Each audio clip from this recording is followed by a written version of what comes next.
Joseph Parker controversially lost his WBO interim title to Fabio Wardley in a fight which he should have won easily on paper. So what really went wrong? I believe there's two main reasons why Joseph Parker lost this fight, and I'm going to break it down in this video.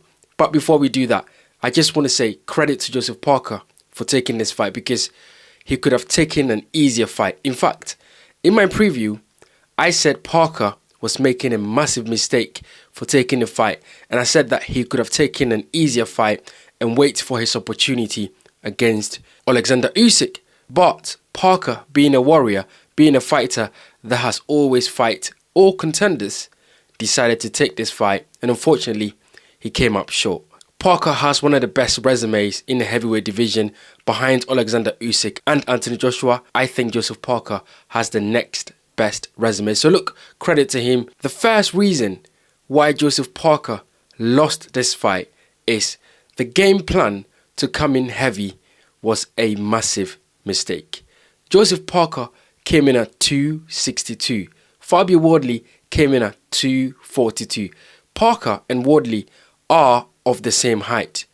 Joseph Parker looked heavier, and especially after round 5, Parker was needing to take rounds off because he was feeling the weight. Look, there's two things, right, in putting on weight and coming into a fight. Number one is that you're able to hit hard. So Parker knew that he was going to be able to hit hard in coming in at 262.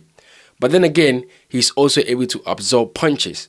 But the downside of that is that you'll be running out of gas. And Joseph Parker was running out of gas after round 5. Fabio Wardley looked like the fighter, more nimble. He looked fast on his feet. He looked like he could get his shots quicker before Joseph Parker could have the opportunity to get his.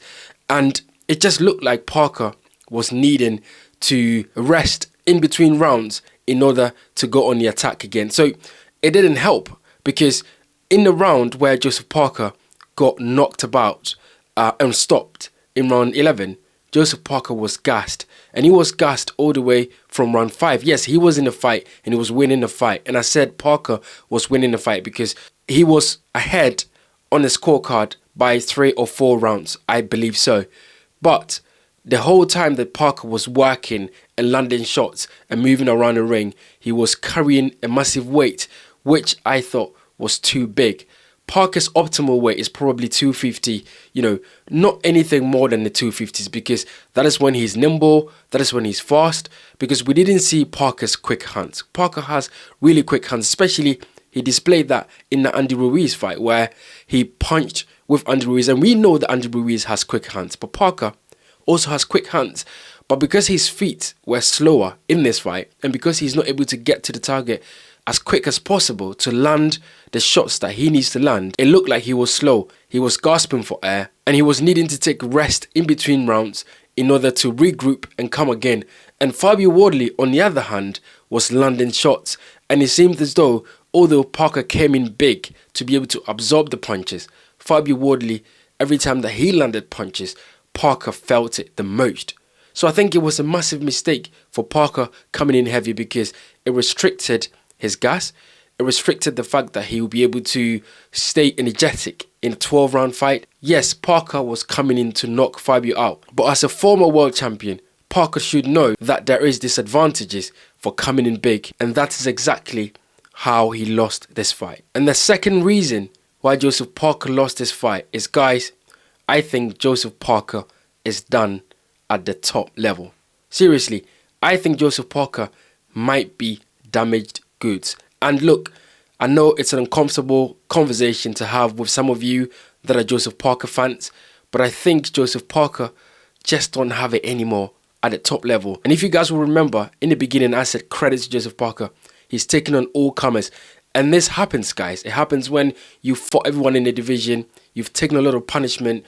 For years and years you've been in the gym, and all of a sudden it's all gone because your body cannot do the things that it used to do a few years ago.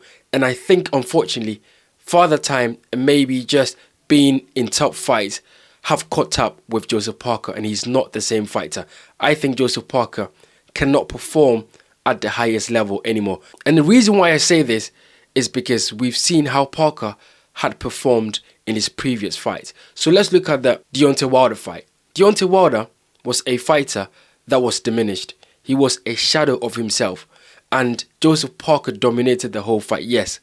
But Joseph Parker could not get rid of Deontay Wilder. Deontay Wilder was begging to be knocked out in that fight. And Parker did everything but knock Deontay Wilder out. If Wilder was in there with any other puncher, any other fighter, they would have knocked Wilder out, because Wilder, he was finished. Tyson Fury had beaten Wilder from pillar to post and has beaten everything out of him. And Joseph Parker just find it really hard to get rid of Deontay Wilder in the fight.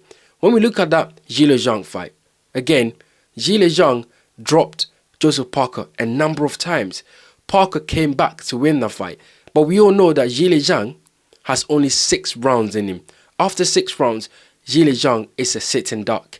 And he is a fighter that can be beaten at any point after 6 rounds. And that's exactly what we saw there. Joseph Parker outpointed Zhilei Zhang. But if Zhang was someone that had a gas tank to go 12 rounds, he would have beaten Joseph Parker easily, because he was winning that fight until he gassed out and Parker took over. And then we look at that Martin Bakole fight, which was a late replacement, and Parker didn't really have to overcome any challenges in that fight. Martin Bakole was fat. He was coming off celebrating and eating in Congo and not taking his boxing seriously, not living as a fighter, and therefore came into that ring as a target, as a punching bag. And that's exactly what Joseph Parker did. Punched Martin Bakole to bits, dropping in the first round and won that fight. And Martin Bakole did not pose any threat or did not ask any questions to Joseph Parker. So look, hindsight is a beautiful thing. If we look at Joseph Parker's previous fights, we can see that there's always been holes in those wins. We can see that there have been reasons why he's won that fight. And if the other fighters were unsung, if the other fighters were on game, if the other fighters were on serious form, that Joseph Parker might be in trouble in those fights. And I think Fabio Wardley, being young, being someone that can punch hard and very hungry, I think he is a fighter that someone like a Joseph Parker right now in his career, having had all these fights, would struggle to beat, just because Joseph Parker is not the same fighter he was a few years ago. And maybe father time, as I said, or maybe just gym wars and training and fighting all these tough opponents over the years have caught up with Joseph Parker. And I believe this is probably the main reason why Joseph Parker did not win this fight. What do you think? Get in the comment section and let me know what you think about this, because I think Joseph Parker lost this fight because his chest might be damaged goods. My name is Bright. This is the Bright Show Podcast Boxing. Thank you for watching. Don't forget to hit the like button, subscribe, and leave your comments in the section below. I'll see you guys on the next one.